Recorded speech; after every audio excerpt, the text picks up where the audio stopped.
Olá a todos. Gostaria de começar então, dar início a esse webinar da Biblioteca Mário de Andrade. E hoje, meu nome é Ana Paula Morales, eu sou jornalista de ciência e coordenadora da agência Bore, que faz a conexão entre cientistas e jornalistas.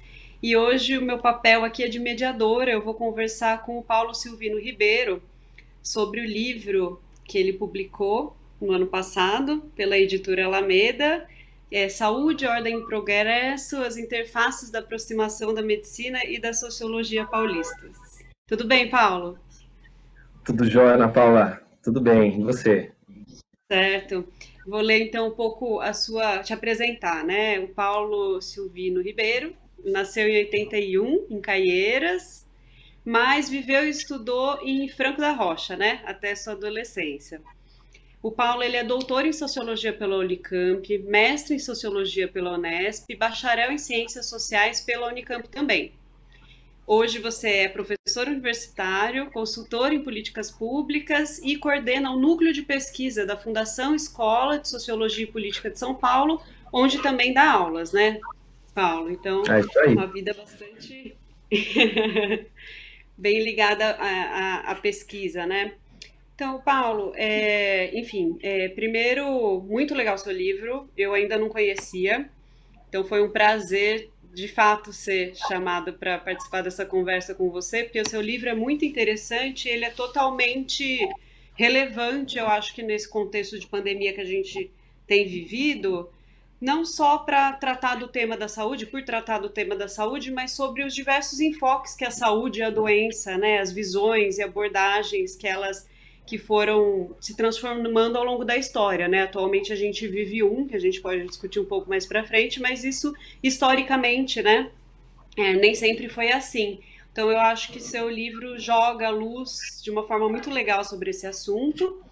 É, Queria começar, né, falando um pouquinho do seu livro e já lançando para você algumas perguntas e você já, enfim, emenda de como você achar mais interessante. Mas no seu livro, então você analisa o papel de alguns grupos, né, de médicos e professores, né, na fundação da Escola Livre de Sociologia e Política de São Paulo. Então esse é o seu caso, né, seu estudo de 33 a 43. Só que nessa sua análise você traz uma reflexão sobre as relações entre as ciências naturais, né, e as ciências sociais naquela época e as implicações nesse caso que você estudou a partir, né, desse caso para a visão de saúde que se elaborou na época e passou a ser adotada nesse sentido. Então eu queria começar nesse ponto que eu acho muito interessante, é o início da conversa, na verdade, que você explicasse um pouco para a gente no seu estudo qual que era o contexto dessas relações mesmo entre as ciências naturais, que hoje a gente se refere muitas vezes como hard sciences, né? E as ciências sociais, né? Como que era naquela época? Veja, Ana Paula, na verdade, o que a gente tem ali é uma interface entre sociologia e medicina, mas uma interface que está dentro de um contexto político maior, aquilo que a gente convencionou chamar de construção do Brasil moderno. Mas antes de adentrar numa outra explicação um pouco mais pontual, eu queria agradecer a esse convite, a Mário de Andrade, especialmente a Carol, que fez esse contato com a gente, a você, por ter lido o livro. É muito bacana poder conversar sobre uma obra que a gente fez, resultado, sei lá, de tanto suor e lágrima, como todo mundo que faz pesquisa sabe, e a gente poder ter a oportunidade de fazer um diálogo, um bate-papo, enfim, com alguém que de fato leu a obra. E é uma oportunidade para quem está assistindo a gente também, de certo modo, refletir sobre esse tema que é fundamental e, eu diria, tem uma importância permanente, mas, infelizmente, apenas em determinados momentos de crise sanitária ou de pandemia, como esse momento que a gente vive agora, né, é quando realmente as pessoas começam a pensar na relação entre saúde e questão social. Antes da gente adentrar o livro, você veja, tem várias pesquisas hoje de vários órgãos, né, públicos ou mesmo privados, mostrando que a Covid-19 ela pode aplacar a qualquer um de nós, mas ela principalmente acaba acometendo a população preta, a população pobre, a população excluída, vulnerável.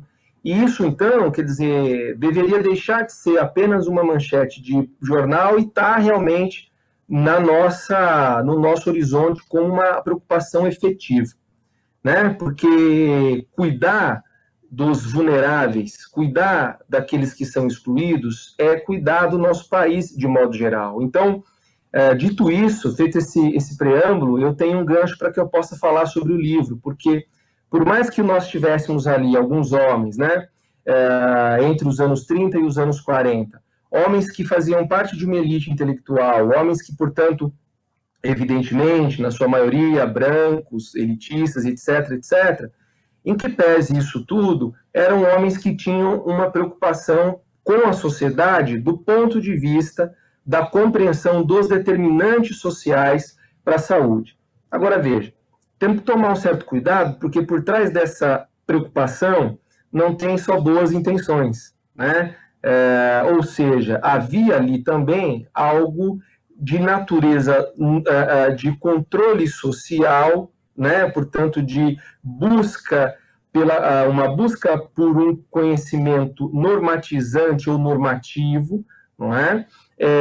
Mas que, evidentemente, é resultado de seu tempo, né? Às vezes a gente costuma dizer que alguém é uma mulher ou um homem à frente de seu tempo. Essa é uma ideia um pouco equivocada. As pessoas são resultado daquele tempo em que elas estão. É claro que algumas pessoas conseguem sacar melhor a complexidade das coisas naquele tempo em que ela está, ou em que elas estão.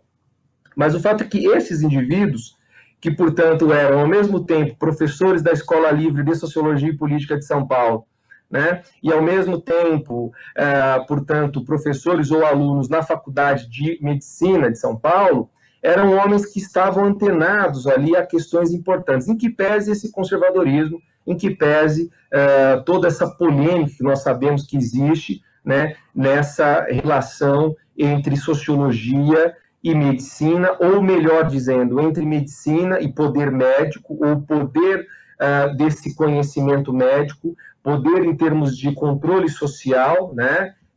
Para quem já estudou alguma coisa sobre Foucault, sobre controle social, sabe do que eu estou falando, né? E como que isso, evidentemente, trazia pelo menos dois interesses, para mim, bastante emblemáticos. E acho que o livro vai um pouco nesse sentido, de tentar mostrar quais eram esses dois interesses que essa classe médica nos anos 30 tinha. Num primeiro momento, institucionalizar o seu próprio saber enquanto médico naquilo que diz respeito a uma complexidade ou uma especificidade que só o saber médico teria, né? Não só pela própria medicina em si, mas por uma apropriação das ciências sociais. E mais, uma apropriação no momento ali de gênese, de origem da ciência social brasileira. É preciso dizer que a primeira escola de sociologia no Brasil é a FESP, né? Hoje ela se chama FESP-SP, a Fundação Escola de Sociologia e Política de São Paulo, mas na época só a Escola Livre. Então, ou seja, havia um projeto intelectual. Essa é uma frente. A segunda frente, um projeto político. Nós estamos falando de homens, portanto, que transitavam entre as elites políticas, não só paulistas, mas nacional também, né? E que, evidentemente, fazem parte, então, desse momento histórico em que a própria política também quer pegar carona com a ciência, nesse afã, nesse desejo de modernizar o país. Eu acho que é um pouco por aí. Eu acho que você chegou nesse ponto, né? No contexto político e social, enfim, aquele contexto que permitiu, né? Inclusive, que a escola, que o projeto de escola com os ideais, né? Como você trata no seu livro, que ela já tinha, considerados progressistas, inclusive para a época, né? Que permitiu que ele acontecesse, né? Você falou um pouco, tocou no assunto dos interesses na época. Eu acho que isso é interessante de relacionar com outro ponto que você toca no seu livro, que é o pensamento médico, né? Então, eu acho que isso se pudesse falar um pouquinho como que funcionava isso na época, quais eram as visões predominantes, os pensamentos médicos predominantes, ou o que surgia de novo naquela época e que de repente permitiu que um se sobrepusesse ao outro, ou que tivesse uma brecha para se desenvolver, né? Que acho que tem a ver com essa visão de saúde e dos determinantes sociais que a gente pode voltar, que são muito importantes para a gente voltar a explorar um pouco mais depois. Mas antes queria que você falasse um pouco disso, desses interesses que você falou e do pensamento médico, né? Como que era na Claro, época e como que se desenvolveu nesse contexto, né? De poderes, né? De relação de poder mesmo, que você mencionou. claro, claro. Eu acho que o mote, Ana, é esse termo que você usou, relação de poder, né? Relação de poder profissional, né? Relação de poder institucional e relação de poder político mesmo. Então, esses médicos, perdão, esses médicos, eles estão exatamente nesse meio. Se a gente retoma rapidamente a história da medicina, a gente vai cair lá na Grécia Antiga, mas a gente não precisa ir tão longe, podemos ir pelo menos até a Idade Moderna, que a gente percebe que é exatamente aquele momento em que há uma dessacralização do corpo, né? Então, quer dizer, as pessoas entendem que podem, por exemplo, fazer estudos de cunho biológico em corpos, né? E é um momento importante porque quebra uma ideia de que o corpo era sagrado, a morada de Deus, é divino, etc, etc. Portanto, esse momento é fundamental, porque a gente vai, então, percebendo ali que, para e passo ao desenvolvimento de um pensamento humanista, portanto, que coloca o homem como centro de todas as coisas, vai também trazendo a biologia enquanto ciência e que, evidentemente, se desenvolve de modo a fornecer subsídios e fornecer conhecimento para o pensamento médico. O pensamento médico, então, portanto, ele corta o século XVI, XVII, XVIII e chega ao século XIX muito com essa pegada, muito com essa ideia ainda biológica, né? Mas é claro, em alguns países, e evidentemente países onde a evolução industrial ou as evoluções industriais se deram, começam a perceber relações entre a saúde humana e o comportamento humano, né? E aí, se tem um ponto fundamental para a gente pensar isso, é o desenvolvimento da medicina social, que é, portanto, uma preocupação com a saúde, mas de uma perspectiva social. Então, é fazer medicina, mas considerando as condições sociais do homem, né? E isso vai se dando exatamente nesses países, né, ou nessas grandes cidades, principalmente europeias, onde a urbanização e a industrialização vão ali, evidentemente, trazendo questões como também epidemias, etc, etc. Quer dizer, questões de saneamento básico, né? Então, a própria Inglaterra, eu acho que é prova disso. E por que eu estou indo tão longe? Porque, olha, os nossos médicos, no século XIX, portanto, é fundada a primeira faculdade de medicina em Salvador. O que eles entendem? As nossas referências acadêmicas e intelectuais são todas que vinham de fora, né? É preciso lembrar que também, na virada do século XIX para o século XX, é quando uma outra área importante da medicina e que tem a ver com esse controle social e que tem a ver com esse discurso de a busca de uma norma ou a busca de tentar, como eu posso dizer, buscar aspectos biológicos que explicassem o humano. A gente vai ter o desenvolvimento da psiquiatria e o desenvolvimento da medicina legal, né? O desenvolvimento de uma coisa chamada craniometria, né? Em que Lombroso defendia a ideia que era possível, a partir de uma certa medição de crânios, nariz, olho, etc., você determinar o comportamento. Então, o final do século XIX marca, portanto, a medicina com essa ideia de um determinismo biológico em relação ao comportamento. Mas é um momento também ali de transição para uma medicina social, né? Ou para a consideração das questões de cunho social. Agora, veja você, para que as questões sociais sejam consideradas, é preciso que a sociedade passe por transformações, como o Brasil passava na virada do 19 para o 20, que vai indicando, portanto, uma mudança considerável do ponto de vista da nossa vida material e das nossas relações de trabalho. Ou seja, é preciso que aconteça um processo de urbanização e industrialização para que tragam, portanto, novos problemas que não existiam aqui, né? Problemas urbanos, né? Problemas de saneamento, problemas de poluição, não é? Então, isso foi, portanto, chamando a atenção da classe médica brasileira, que vai percebendo, então, que havia outras questões para além, especificamente, desse discurso biológico, né, que deveriam ser considerados. Então, é curioso, porque é exatamente esse ponto que é o ponto de tangência entre a sociologia que vai nascendo aqui em São Paulo e a medicina que também nasce um pouco antes, né, porque a Faculdade Paulista é de 1912, se eu não estiver enganado, tá? Então, ou seja, ela começa a sua atividade 21 anos antes da gente ter a fundação da Escola Livre, né? Então, 2 décadas não é pouca coisa para aquele período, né? Se a gente pensar hoje, você que trabalha cobrindo e debatendo questões ligadas à produção científica, sabe, 20 anos hoje pode ser que, enfim, a gente produza muita coisa. Naquele tempo, não, quer dizer, era uma outra ideia, né? Ou seja, é muito tempo, mas não é muito tempo para a gente pensar a produção, já que a circulação, a troca, já havia revistas médicas circulando, mas não era como necessariamente é hoje. Mas o processo era mais lento, né? O fluxo de informação, né? Exatamente, né? Agora, é claro, são 20 anos acumulados, né? E é curioso, né, a gente pensar, e não sei se eu estou conseguindo responder de modo objetivo o que você colocou, mas acho que esse exemplo que eu vou dar responde.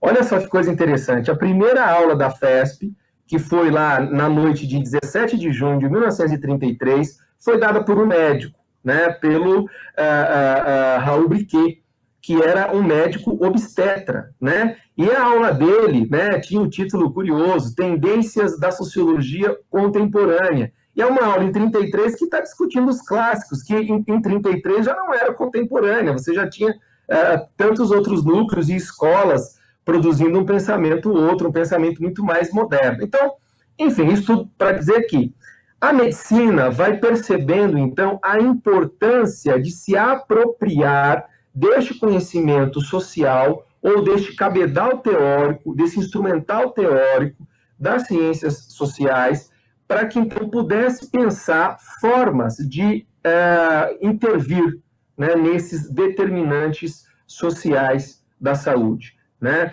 Então, veja só, isso vai acontecer para e passo a um projeto que já vinha se constituindo desde a proclamação da República, em 1889, que era um projeto, aliás, até antes, eu arrisco dizer que até o próprio imperador Dom Pedro II já pensava necessariamente na importância que a ciência teria para modernizar o Brasil, para modernizar o país, né? Então, fundando algumas instituições, né?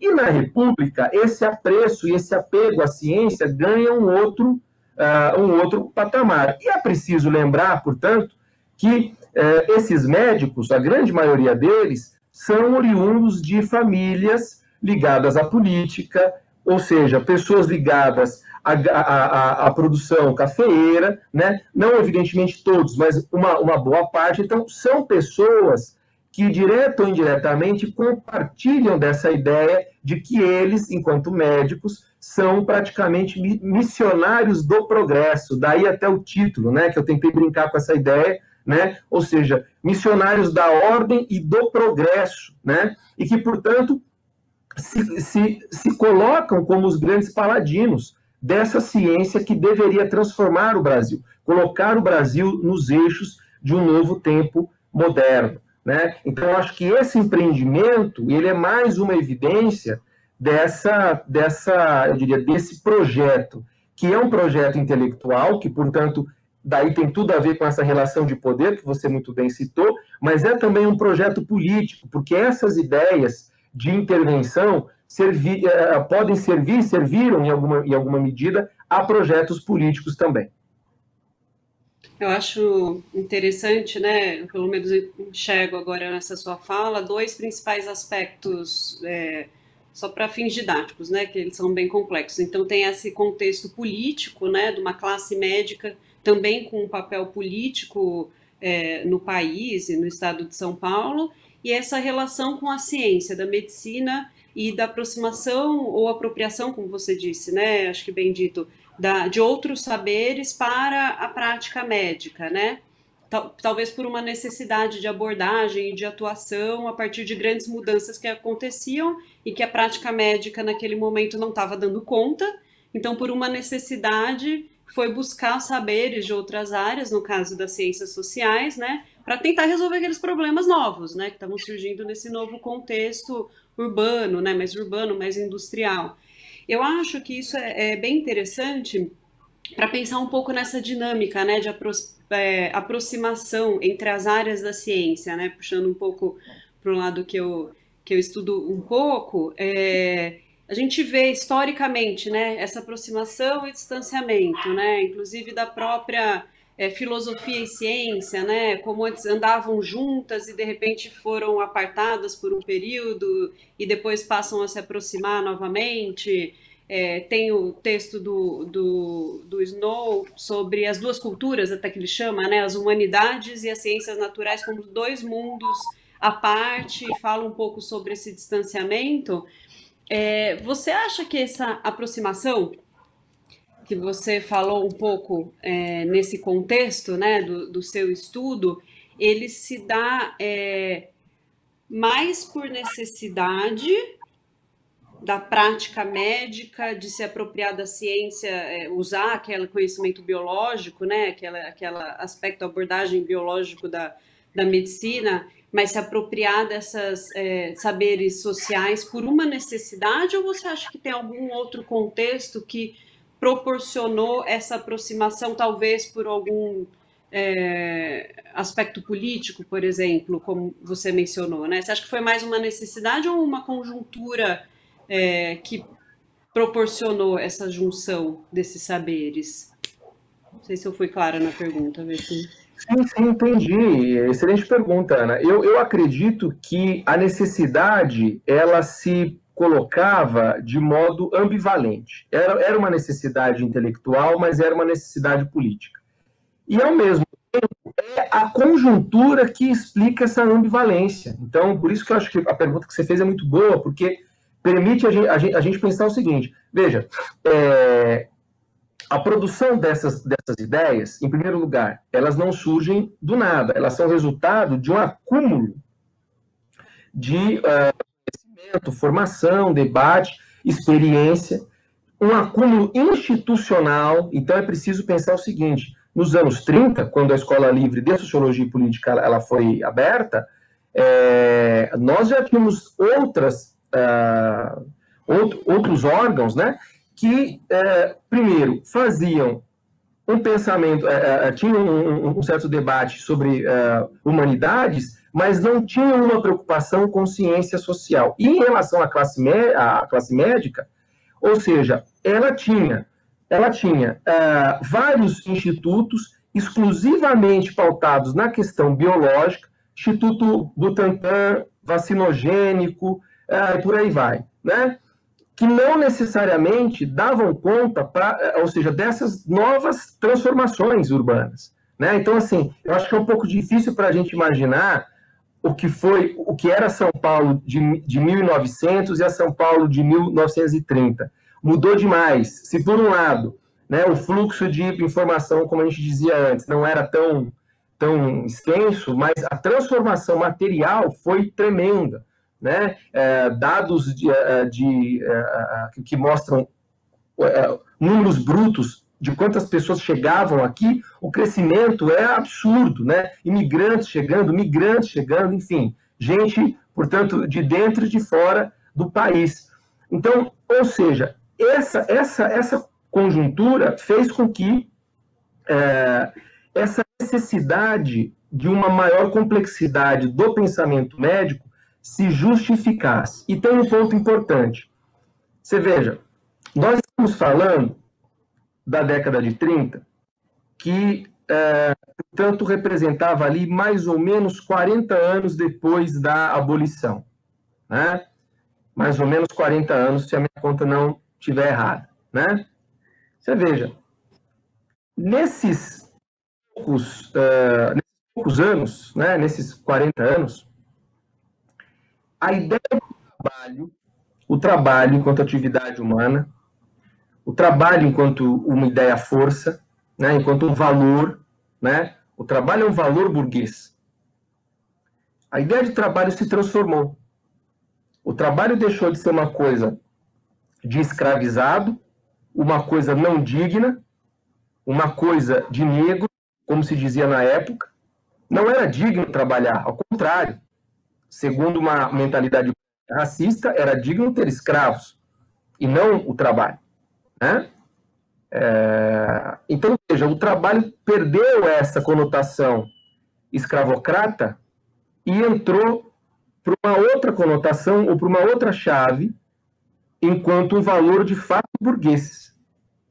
Então, qual o papel da medicina neste momento? Contribuir para a saúde do trabalhador e para o progresso, porque agora o trabalho é necessário para o crescimento do país. Mas isso não quer dizer que os médicos estavam ali agora tomados de uma grande generosidade, de uma filantropia, porque amavam os pobres. Não se trata disso, mas também não quero ser leviano aqui dizendo que todos eles eram, enfim, tacanhos, etc. Não, não. O que eu estou chamando a atenção é que houve também uma necessidade, pegando carona na sua pergunta, no enunciado da sua pergunta, houve uma necessidade justificada pelo novo momento, pela nova fase do capitalismo no Brasil. Esse é um ponto importante. Uma nova fase.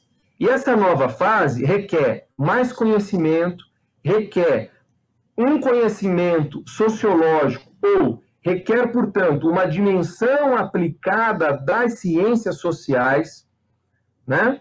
Então, é preciso dizer isso e destacar que a ELSP, né, a Escola Livre de Sociologia e Política, ela foi a primeira instituição a fazer estudos sobre padrão de vida.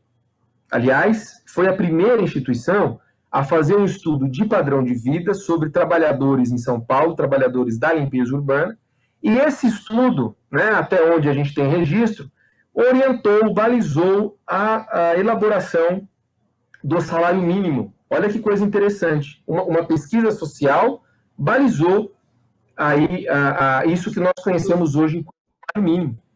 Então, que sociologia estava sendo produzida na Escola Livre de Sociologia e Política? Uma sociologia voltada à aplicação, que ia ao encontro dessa necessidade médica também, né? Então, eu acho que esse é um ponto importante, mas ao mesmo tempo polêmico, né? Porque quando a gente olha para a matriz curricular da FESP, perdão, da ELSP, desculpe o ato falha, porque hoje a gente acaba chamando ela de... né? Mas quando a gente olha para a sua matriz curricular, a gente vê muitas disciplinas de natureza biológica, né? Aliás, uma como, por exemplo, biologia social, né? Então, enfim, eu não sei se contribuir com a sua questão, mas acho que é um pouco por aí. Sim, super. Eu acho muito interessante isso mesmo, né? Você explicou um pouco desse contexto político. O que que explica ter tanto médico numa escola nova que estava sendo criada de sociologia e política? Tem alguma explicação para isso? Ana, tem sim, e tão pontual quanto a sua pergunta é a minha resposta, porque, na verdade, como já dizia o Antônio Cândido, para a gente entender quem eram os intelectuais, ou quem eram aqueles que ocupavam os bancos escolares, ou que ocupavam os cargos de docente, é preciso pensar na tríade intelectual. E o que seria essa tríade? A tríade intelectual, ela é formada por engenheiros, por advogados e por médicos.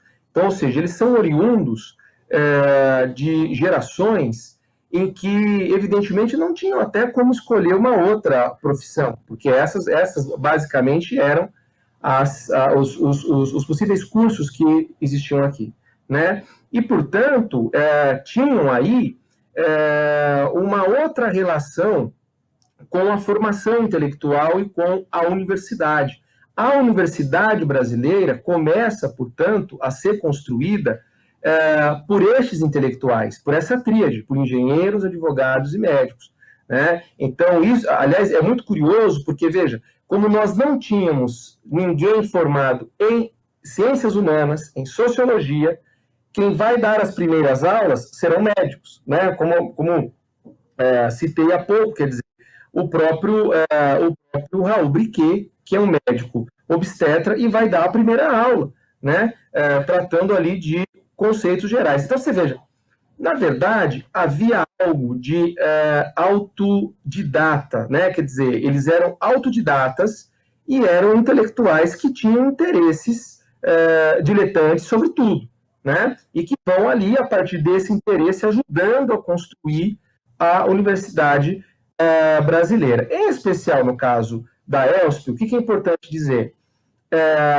Quem adentrava na ELSP, principalmente nesses primeiros 10 anos, não necessariamente eram indivíduos buscando uma primeira formação. Ao contrário, eram indivíduos que, na grande maioria, já tinham uma formação e buscavam complementar ou, portanto, um aperfeiçoamento na área das ciências humanas, das ciências sociais, da sociologia, para aprimorar, então, aquele cumprimento da sua primeira profissão. No caso dos médicos, havia um interesse, como também a gente pontuou aqui, em minimamente manejar ali conhecimentos básicos sobre ciências humanas para compreender, então, os determinantes sociais da saúde.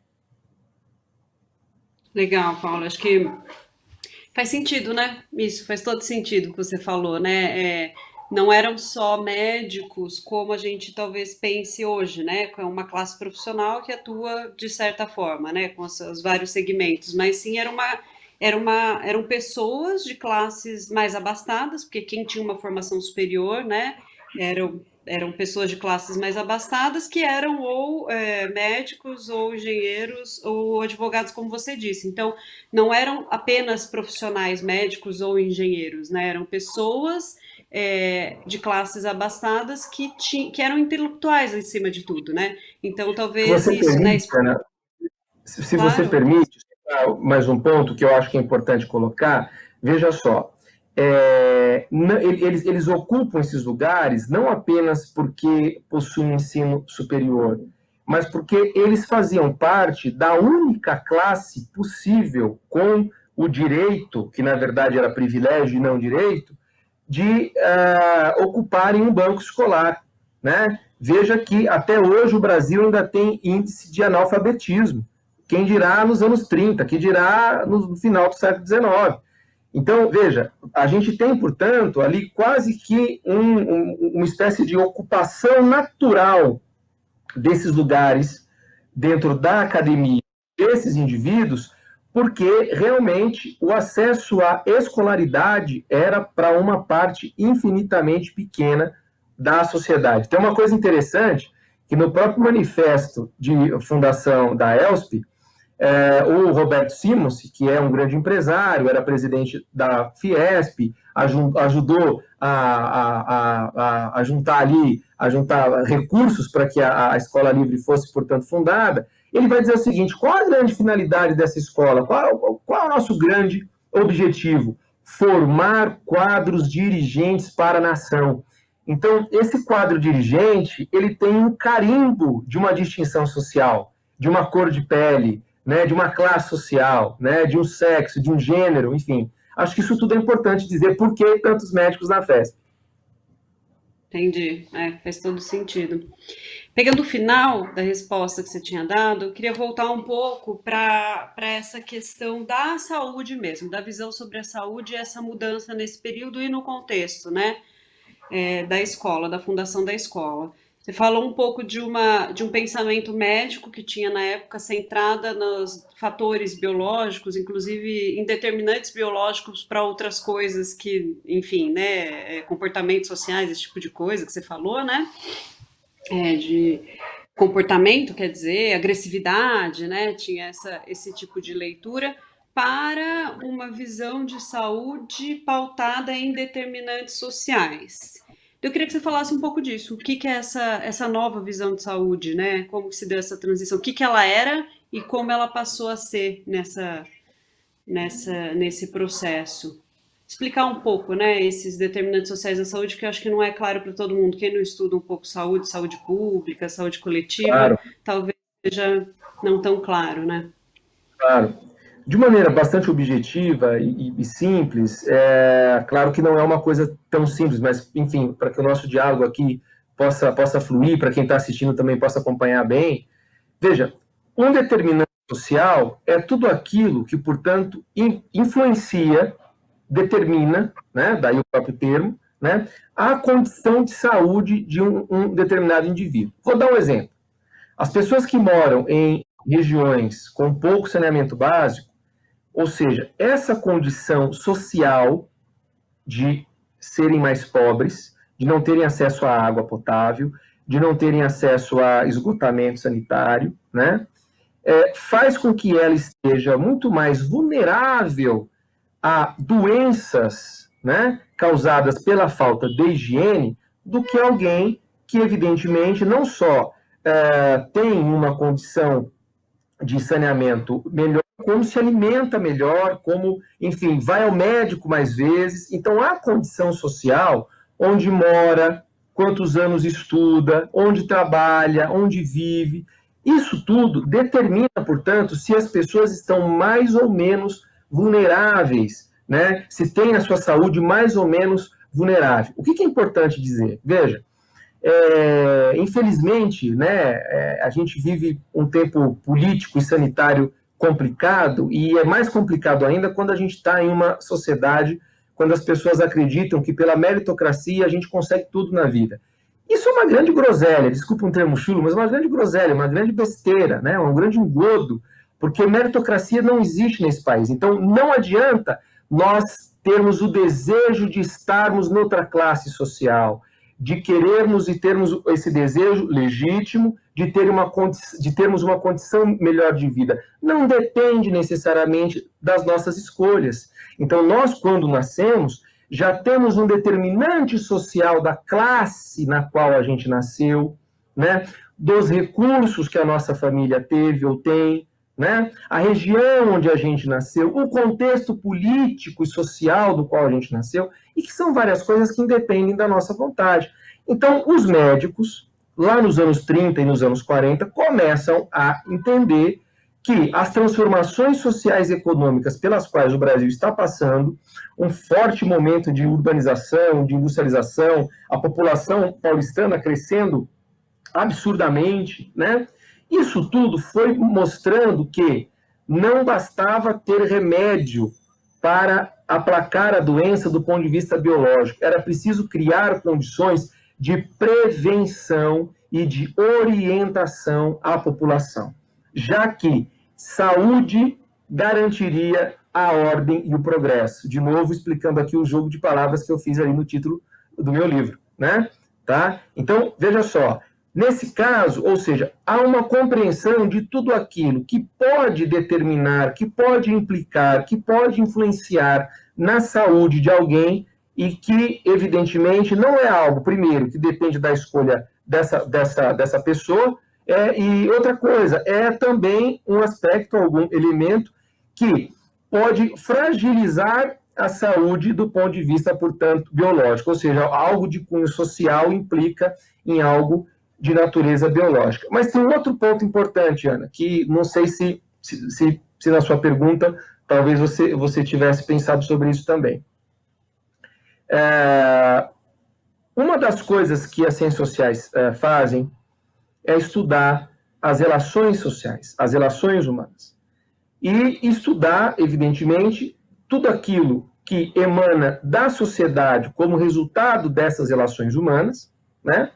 E também tentar compreender o comportamento humano a partir daquilo que um sociólogo famoso, clássico, chamado Max Weber, vai dizer que seria o cálculo da ação social. O que eu tenho na minha vida enquanto valor, enquanto ideia, enquanto certeza, que eu penso e que eu faço um cálculo, não é um cálculo com equação, com máquina, mas é um cálculo racional, né?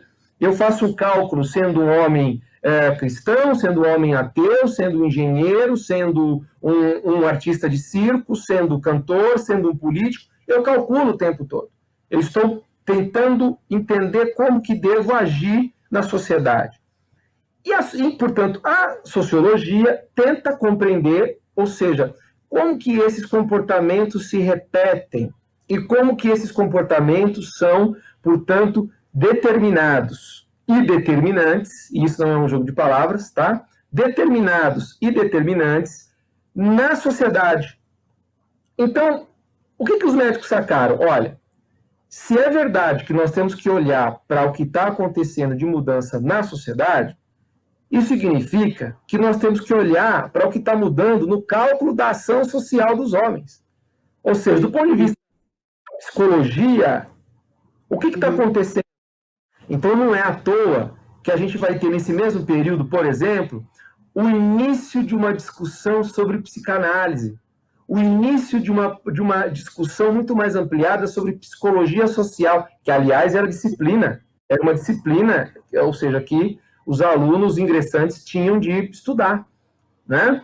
Então, ou seja, essa passagem do discurso biológico para o discurso social, ele vai também, portanto, abarcando questões de natureza psicológica, para compreender o comportamento e tentar pensar, então, qual seria o bom comportamento, o comportamento saudável, o comportamento, portanto, coadunado a esse nosso projeto progressista de Brasil rico, etc., etc., que, é claro, era um sonho burguês, é um projeto burguês que não necessariamente a população como um todo faz parte dele.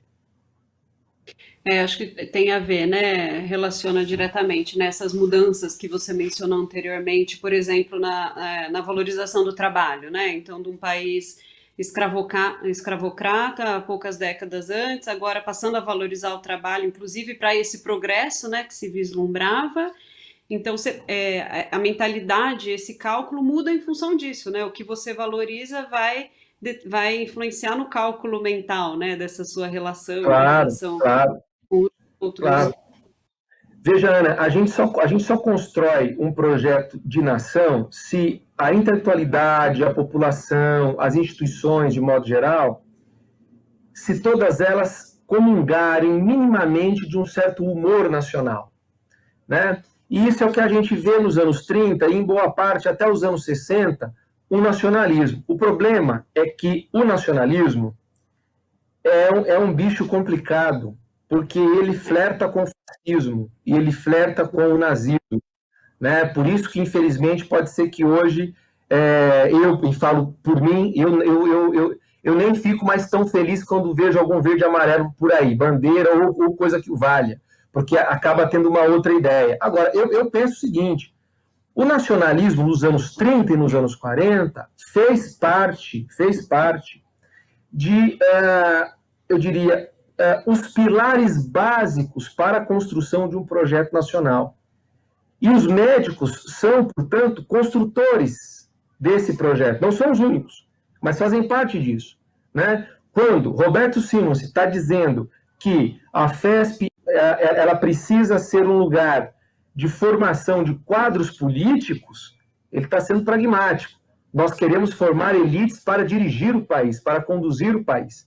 E conduz o país pautado nessa ideia de normatização, nessa nova ressignificação, portanto, do trabalho, né? Da ideia do que é ser saudável, né? Tem uma coisa interessante que eu também tentei abordar aqui no meu livro, que é o seguinte, como, por exemplo, o Raul Briquet e tantos outros, mas citando ele, que já citei umas 2 ou 3 vezes aqui, e ele é, de fato, um nome importante, porque deu a primeira aula, ele era uma das lideranças da sociedade eugênica, ou da sociedade, perdão, como é o título? A Sociedade de Eugenia de São Paulo, é isso mesmo. Sociedade de Eugenia de São Paulo. Então, veja, eugenia, né, acho, enfim, que todo mundo tem uma certa noção, de todo modo, vai reiterar. Quer dizer, é uma preocupação com um padrão biológico saudável e como alcançar esse padrão, como fazer com que bebês, crianças nasçam com esse padrão.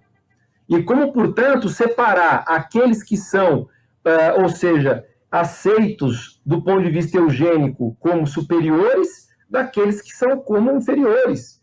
Isso é outro pilar sobre o qual o fascismo está construído, né? Enfim, então eu acho que é muito curioso pensar essa polêmica, essa contradição na figura desses médicos que estão na FESP, que ao mesmo tempo que estão trazendo uma novidade, porque sim, é importante estudarmos os determinantes da saúde até hoje, é disso que nós estamos, que a gente precisa agora, tá certo? Mas ao mesmo tempo é polêmico, porque a forma como estava sendo feita também nos anos 30, guardava ali, de certo modo, ou tinha ali um certo flerte com um pensamento conservador, não é? Mas acho que isso você já trouxe logo de cara, né, no começo da conversa, né? Você falou, as ideias progressistas daquela época foram feitas também por pessoas que também tinham um lado conservador. A gente tem que ver o contexto daquela época também, né? Que uma pessoa que hoje poderia ser considerada totalmente ambígua e que não combinaria, né, ter duas atitudes dessa forma, mas, enfim, naquele contexto pode fazer mais sentido, né? Essa ambiguidade, né? Que a gente enxerga hoje olhando para trás, né? Claro. Eu queria essa questão de São Paulo, né? Ficou centrado em São Paulo, porque de fato São Paulo, principalmente na época, né? Tinha um papel muito central no país, que ainda tem, de certa forma, mas na época ainda mais, né? Queria saber se essas mudanças que aconteceram aqui, como que elas se relacionam com esse projeto nacional, se elas influenciaram o restante do país ou se o fato de acontecer em São Paulo por si só já representava um projeto nacional porque São Paulo era o centro, por exemplo. Você fala mudanças dentro da universidade desse pensamento médico ou mudanças de modo geral?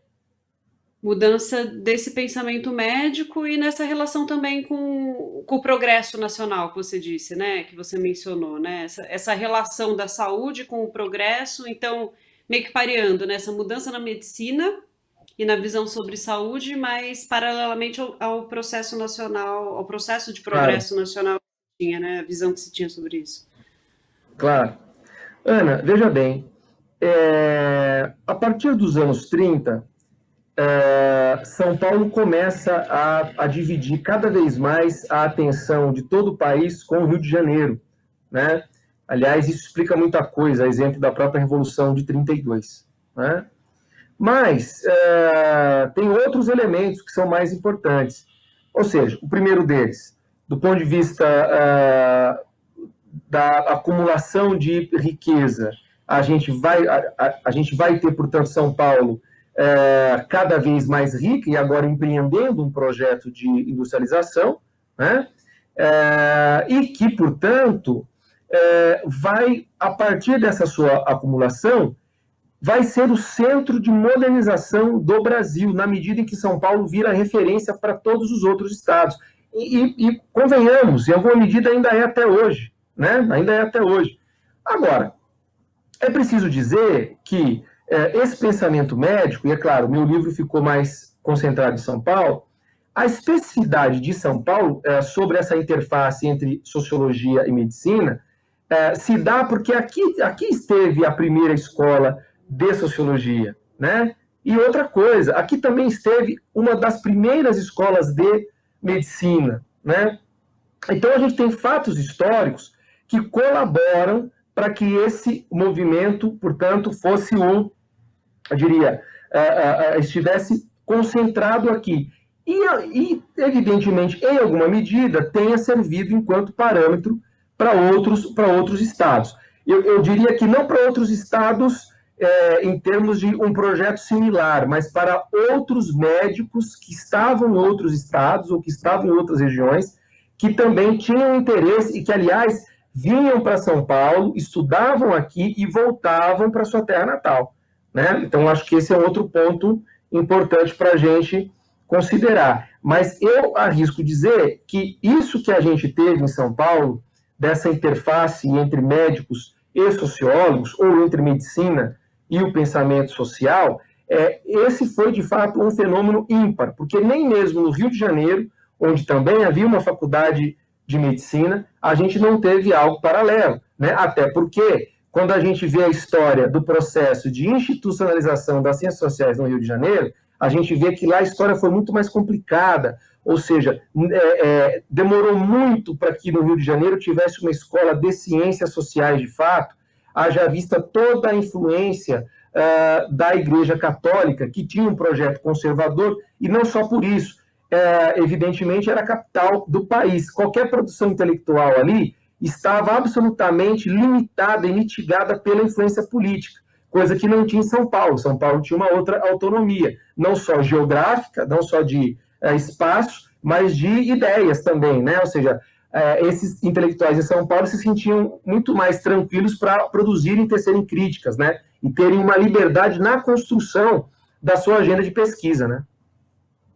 Eu acho que é interessante porque, como você disse, né, alguns fatos explicam por que aqui e não lá, né? Enfim, por isso, né? Já tinha escola, tal, essa maior liberdade, mas ao mesmo tempo, como você também já mencionou, as coisas não acontecem por acaso, né? Elas acabam refletindo movimentos um pouco maiores, né? Então, por exemplo, como você falou, né, as universidades aqui começaram a partir seguindo modelos estrangeiros, né? Porque os intelectuais daqui, ou próprios estrangeiros vieram, né? Então, para a fundação da USP, por exemplo, em 30 e pouco, foram, né? Tivemos os vários intelectuais estrangeiros que vieram para cá para fundar a instituição, ou os brasileiros que saíam, né? Iam para o exterior para estudar, já que eram de classes abastadas, e voltavam e traziam essa tradição. E então, aqui, refletindo um pouco do movimento que acontecia pelo mundo também, né? Que eu acho que paralelamente, mais ou menos nessa época, foi em 40 e pouco, 48, eu acho que foi criada a Organização Mundial da Saúde também, né? Que também tem esse, que já veio com uma pegada, né? De um olhar para a saúde não tão biológico exclusivamente. Então, acho que mostra, né, esse movimento em São Paulo fazendo parte de algo maior que estava acontecendo pelo mundo também, né? Claro, e acho que tem um ponto importante que você me fez pensar aqui, que é o seguinte: quando a gente está falando, então, dessa incursão ou dessa inserção desses médicos na área pública, né, e eu também tratei isso aqui no meu livro, né, a gente está falando de médicos que vão colaborando para o planejamento ou o pensamento de políticas públicas, porque esse é outro ponto importante. Alguns desses médicos, ou alunos, ou professores da ELSP, ocupavam cargos importantes, ocupavam cargos enquanto homem público, né? E isso, portanto, é mais um elemento que explica o interesse que eles tinham na área das humanidades, especificamente em ciências sociais, sociologia, para que este pensamento, portanto, contribuísse para uma coisa que também começou a fazer parte cada vez mais do Estado brasileiro, que é o planejamento, a administração, a gestão, né? O Vargas começa isso a partir dos anos 30, né? E começa a fazer uma grande reforma estrutural e vai trazendo à tona cada vez mais a importância dessa, ou seja, dessa racionalização burocrática, né? Quer dizer, desse aperfeiçoamento, desse cálculo, desse planejamento. E é evidente que, ou seja, ao se falar sobre a saúde coletivamente, portanto, ao se tentar pensar algo enquanto saúde coletiva, né, é preciso pensar em planejamento. Esse é um outro ponto importante também, viu, Ana? Até retomando algumas perguntas bem interessantes que você fez anteriormente, que é o seguinte: também o que explica a passagem desse aspecto só biológico para uma outra vertente de cunho humano, social, é pensar o seguinte, que a saúde não é só individual, ela é também coletiva. Né? Eu acho que é um ponto importante. Né? Colocando e que também... essa relação do indivíduo com a sociedade, né? Porque quando você trata de um ponto de vista biológico exclusivo, você pensa na doença cometendo um indivíduo. Então você trata, né, essa questão de uma condição passageira do indivíduo e não de algo complexo que envolva essa vida em sociedade, essas interações todas, que afinal são esses determinantes também, né? Então acho que faz todo sentido, né, quando você está pensando dessa forma. Com certeza. Você veja só que coisa curiosa, né? Se de repente todo mundo entendesse que a gente tem outras formas de pandemia, entre aspas, né? Como diabetes, como pressão alta, etc., e todo mundo ficasse ali o tempo todo, olha, um lembrando o outro, coma menos doce, cuidado com muita gordura, talvez a gente teria, claro, enfim, acho que todo mundo ia ser muito chato também, mas o fato é que a gente talvez ia conseguir ter uma outra qualidade de vida, né? Como hoje as pessoas estão, pelo menos eu quero crer que as pessoas ficam assim assustadas se encontram com alguém próximo na rua que está sem máscara, né? Poxa, coloca máscara, né? Porque há um entendimento de que é uma coisa coletiva. Agora, como diabetes, pressão alta, etc., são doenças individuais, nem sempre a população, a sociedade tem eu diria, aquela vontade em ajudar o próximo, né? Eu acho que pensando nessa pandemia que a gente está passando agora, né, do novo coronavírus, a Covid-19, acho que é interessante ver esses dois lados, né? Então, a questão que você mencionou antes, dos determinantes sociais, então, assim, é um mesmo vírus, apesar da gente estar vendo a complexidade de entender como que ele funciona em cada indivíduo, né? Porque alguns têm reações muito graves, outros não, sintomas leves, tal. Então, assim, do aspecto biológico está difícil de entender também, mas a gente está vendo os determinantes sociais escancarados aí, né? Que uma mesma doença afetando muito mais populações de classes mais baixas, com escolaridade mais baixa, pessoas que não conseguiram parar de trabalhar ou cujo trabalho não permite fazer o home office, né? Então, que trabalham na rua, que geralmente são A grande maioria, né? enfim, a grande maioria. Teve um estudo que saiu há um tempo atrás, que fizeram os testes nos trabalhadores do hospital, das clínicas em São Paulo, né, que tem, enfim, e ficou claro que entre os profissionais, os que mais estavam sendo acometidos em termos proporcionais eram profissionais da limpeza e da segurança, por exemplo, que são que têm escolaridade mais baixa, são cargos mais baixos também. Então, Pega um apesar de estar transporte todo mundo coletivo. trabalhando. Exato. Se está todo mundo trabalhando no hospital, que é super alto risco, os médicos e enfermeiros não foram os mais contaminados. Então, quer dizer, mesmo o ambiente de trabalho sendo aquele, quem pegou, pegou quem está, né, exposto a esse Uhum. tipo de coisa. Pegar o transporte público, como você falou, andar. A mesma coisa para a poluição, né, em São Paulo. O Paulo Saldiva tem um estudo interessante também que ele mostra, né, que teoricamente a poluição ela é maior no centro, né? Nas periferias ela é um pouco menor, porque é mais afastada, enfim, São Paulo é muito grande. Só que as pessoas que são mais acometidas de doenças respiratórias ou ocasionadas pela população são as que moram na periferia. Por quê? Porque elas ficam mais tempo expostas aos corredores de ônibus também. Então elas ficam mais tempo, né? Então você pode morar numa região um pouco mais central, num bairro bom, mais central, só que você não fica pegando ônibus, você não fica horas exposto, Claro, né? Você não fica em ponto de ônibus todo dia esperando. Então, assim, são claro. esses determinantes mostrando isso. E por outro lado, o aspecto social da própria pandemia que a gente está vivendo agora, que é isso que você falou, né?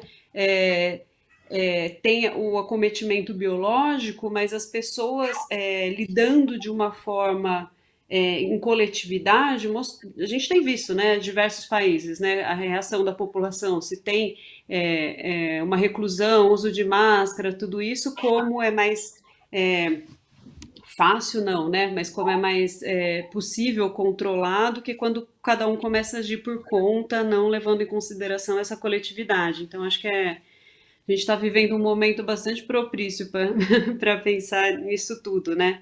Com Nessas certeza, com relações. certeza, Paulo, com e agora eu queria certeza. chegar em como você chegou, na verdade, nesse objeto de estudo. Eu acho que é importante falar não só dos resultados que você teve, mas como foi o processo. Eu queria saber como que você chegou nisso, por que você decidiu estudar a fundação da escola, ou você já tinha interesse nessa questão da saúde e viu que era por ali que você ia abordar, e como que você levantou esse tipo de material, né? Como você analisou, o que que você leu para tirar tudo isso de informação daquela época? Legal, Ana. Nossa, enfim, pergunta ótima, porque, enfim, é aquele momento que a gente não fala só da obra, fala da gente também, né? E acho que a gente faça ciência e a gente saiba que a ciência é objetiva, tem algo de afeto nosso que motiva a fazer um certo projeto, a fazer uma certa pesquisa, né? Enfim. Mas quando você estava lendo ali um pouco daquela minha mini bio, acho que a própria resposta estava ali, quando você citou que eu, enfim, nasci em Caieiras, mas que estudei e passei uma parte da minha vida em Franco da Rocha. Para quem não sabe, Franco da Rocha é uma cidade da região metropolitana, mas ela tem esse nome por conta do doutor Francisco Franco da Rocha, que é o fundador do Quiri, né? O Complexo Hospitalar Juquiri, que foi, durante muito tempo, se não o maior, um dos maiores hospitais psiquiátricos de toda a América Latina, que foi fundado em maio de 1898, né? E o Franco da Rocha, portanto, enfim, acabou dando nome à cidade, e eu, lá na minha graduação, estava fazendo uma pesquisa sobre a formação da cidade, né? Eu queria entender uma relação que eu chamei lá de relação simbiótica, né? Uma simbiose entre o hospital e a cidade. Por quê? Porque esse hospital, Ana, para quem não conhece, não é só um prédio. Hoje, enfim, é um espaço menor, mas esse hospital, quando foi fundado no final do século XIX, tinha mais de 170 hectares de terra. Então, ou seja, é uma área enorme, né, que fazia divisa com vários municípios. Era um grande asilo colônia, porque o Franco da Rocha acreditava na ideia de laborterapia, né, inspirado no próprio Pinel, etc, etc. E aí eu estava estudando a relação entre Franco da Rocha, cidade, e o Juquiri, já que na formação da cidade, a grande maioria das pessoas que moravam, nasciam ali, eram funcionárias do hospital. Fiz esse trabalho na minha graduação, há muito tempo atrás, e no meu mestrado, eu tentei continuar com esse tema. Mas o que eu percebia? Que toda vez que eu jogava Franco da Rocha em qualquer base de acervo, ao invés de aparecer a cidade, apareciam os escritos do Dr. Franco da Rocha. Então, Franco da Rocha é a prova de que o Antônio Cândido está certo, de que esses médicos eram intelectuais e de que esses caras realmente estavam o tempo todo pensando o Brasil. O Franco da Rocha, durante 40 anos, escreveu no Estadão. Durante 40 anos. Não eram artigos constantes, nem tinha lá coluna a cada 15 dias, mas ao longo de 40 anos ele escreveu, né? Se eu não estiver enganado, ele não passou nem um ano sem escrever alguma coisa. Ele falava de política, ele falava de livro, falava de planta, falava de passarinho, tudo que você pode imaginar. Então, ele era um formador de opinião pública. E o que foi interessante? No meu mestrado, eu fui, então, entendendo que havia médicos que pensavam o Brasil, né? Fui tendo contato com outros sociólogos que também estudavam isso, e no meio do mestrado mudei o meu objeto, deixei de estudar Franco da Rocha cidade, passei a estudar Franco da Rocha médico, e fiz um primeiro trabalho sobre um certo diálogo que o Franco da Rocha poderia ter, e de fato tinha, com alguns outros médicos importantes e que são lidos e reconhecidos pelas ciências sociais, como Nina Rodrigues, Arthur Ramos, né, Afrânio Peixoto, só para citar alguns, né?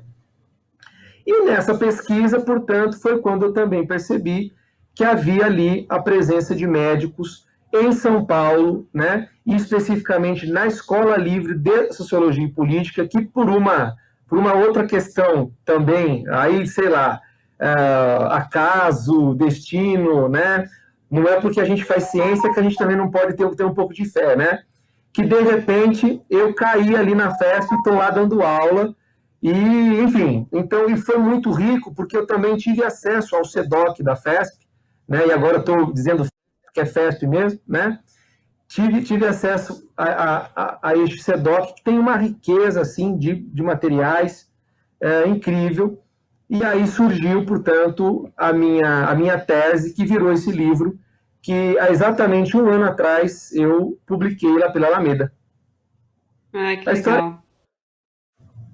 Todos os caminhos levaram para essa publicação, então não tinha como levaram escapar para isso. dela. E daí você acessou o SEDOC e foi lá que você, enfim, você trabalhou em cima de documentos históricos, suponho. Eu trabalhei documentos históricos da FESP, documentos como anuários, né? Que tem lá registro. Infelizmente, a gente não tem todos os documentos, né? A gente perdeu muita coisa, a FESP passou por muitas mudanças, mas a gente ainda tem um acervo considerável, né? E eu acabei escolhendo esses 10 primeiros anos até exatamente por conta de uma certa limitação de documentos que a gente tem. E outra coisa, o fato de que também a partir dos anos 40, com a chegada do Donald Pearson, o Donald Pearson começa a ter uma preocupação em fazer com que quem vai estudar na ELSP seja um profissional de ciências sociais de fato. Então você percebe que os médicos já não estão mais tão presentes, porque eles não querem ser sociólogos de fato.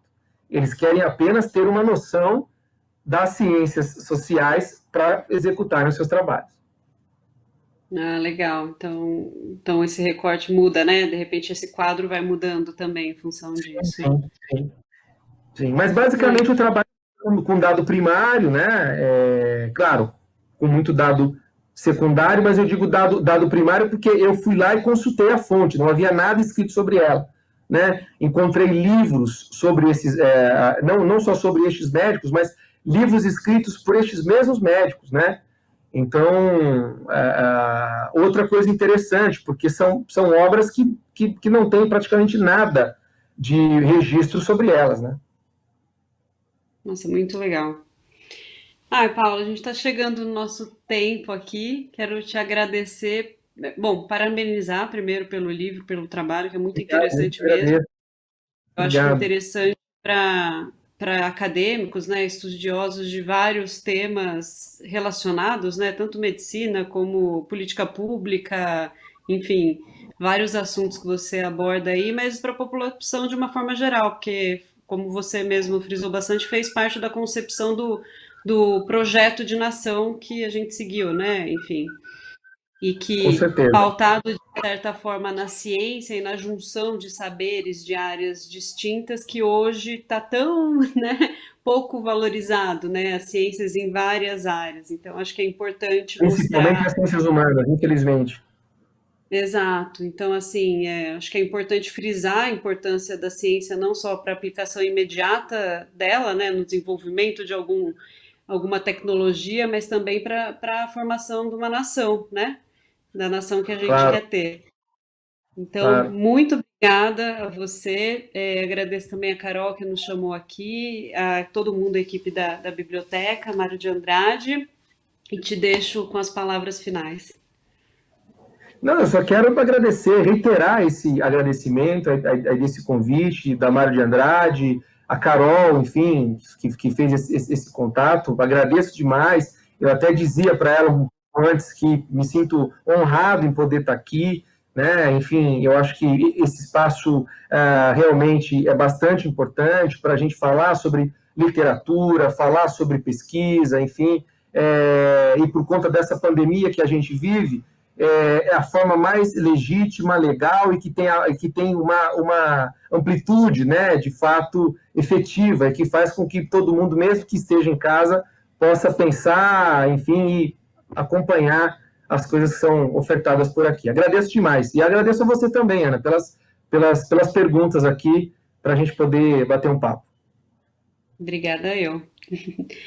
Então, tchau, Paulo. Até mais. Tchau, até mais.